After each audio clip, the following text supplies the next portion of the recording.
All right. So if we're not looking at their genetics and we're not taking into account the nature of things, then typically what we're doing is the opposite, which is our next subject, which is we might be giving the dog human characteristics or human character traits that isn't going to help us raise them.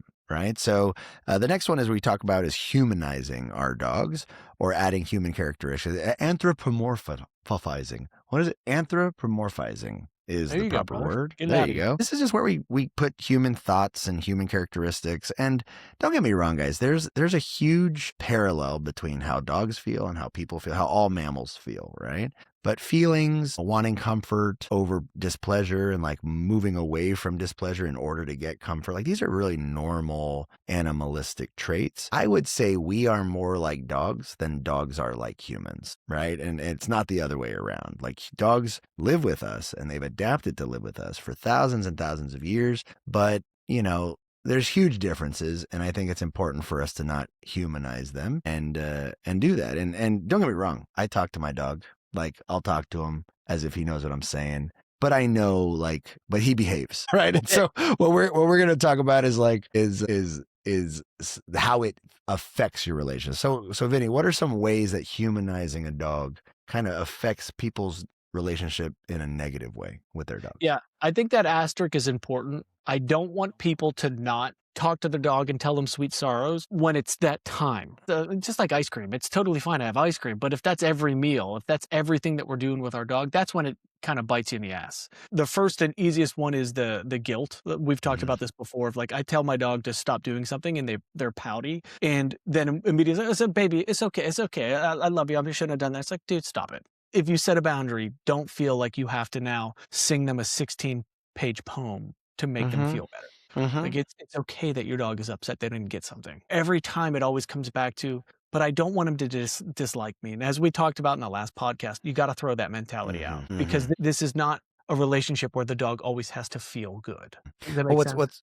What's funny is when we were hanging out with Tyler Muto, who's another excellent dog trainer, he said something that stuck with me, and it wasn't the first time I heard it, but he really made it stick. He said, because I asked him, I said, is being a dad, was being a dog trainer before you were being a dad helpful? And he goes, oh, 100%. It's so helpful that, you know, being a dog trainer before I was being a dad. He goes, actually, dogs are really much like kids. He goes, the problem is there's nothing wrong with treating your dog like a child, but there's something wrong with treating your dog like an infant, right? And he made he distinguished these two things. He goes, a child, you put rules on them, you expect things from them, you raise them to have manners, but an infant who's like this little mush ball, you know, you just nurture them and clean up their poopies and feed them their bottles and hold them and rock them, right? Because they can't take care of themselves and they can't be culpable or accountable to things, right? And I think that's a huge distinction. I think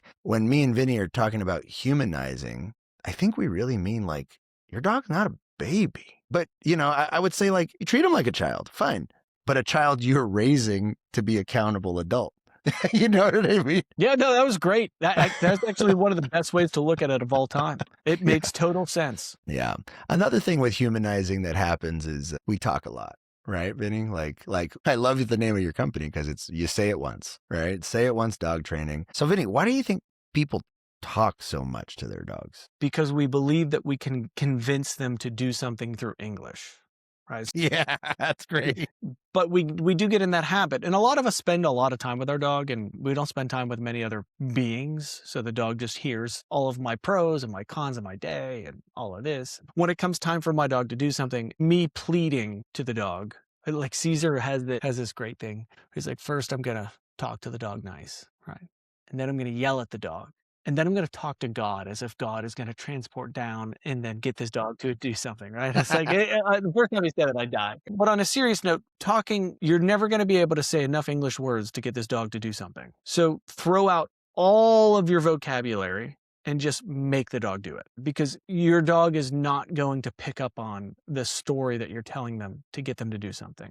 What do you want to add to that? Yeah, again, going back to why people talk to their dogs, I think 100% what you said is because we think we can reason with them or motivate them through English. And one thing that point blank, we got to say dogs have to learn English as a second language. So if you're talking to your puppy in baby voice or full sentences in English, most likely the dog doesn't really register what you're saying. However, I will say this, humans, because we use language a lot to emote, like we feel emotions and feelings through the words that we say, right? Like, I love you so much, baby dog. Oh, you're the best, you right? Because that language puts us in that frame of mind where we can emote that feeling, right? Someone goes, you fucking punk ass bitch, right? Like they're just screaming at their dog, you fucking asshole, right? Because it puts them in that state of mind. So the words that we use in the emoting is kind of correlated. So I can understand like talking to your dog because you're feeling something. When it comes to like general communication and trying to get our dogs to learn words and commands and gestures and things like that, too much talking, we lose them. Like they don't know what we're saying, right? So when it comes from a training standpoint, or we're trying to teach our dog tasks, or we're trying to teach them like markers, like this is good, this is bad, the more succinct your language can be, the better. And that language needs to be tied directly to some type of action or outcome. But when you want your dog to feel how much you love them, fucking read them a fucking poem. Like, I don't care. If your dog is sick, hold them and just kiss them and love on them. If your dog's being a freaking idiot, let them know, oh, you're a freaking idiot. I'm so mad at you, right? You know what I mean? Like it's okay to talk, because that expresses feeling. And it's so funny. Some of my clients who come from foreign countries, I'll have to talk to them because, they have broken English. So they'll be like, no, don't do that. No, don't do that with their dog. But the emotion isn't there. So I was like, what would you say in your native tongue?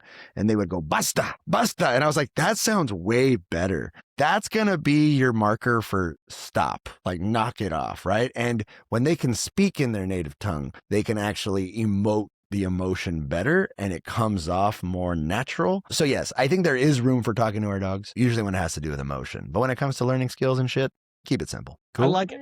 Yeah, the energy's got to match what you're trying to get across.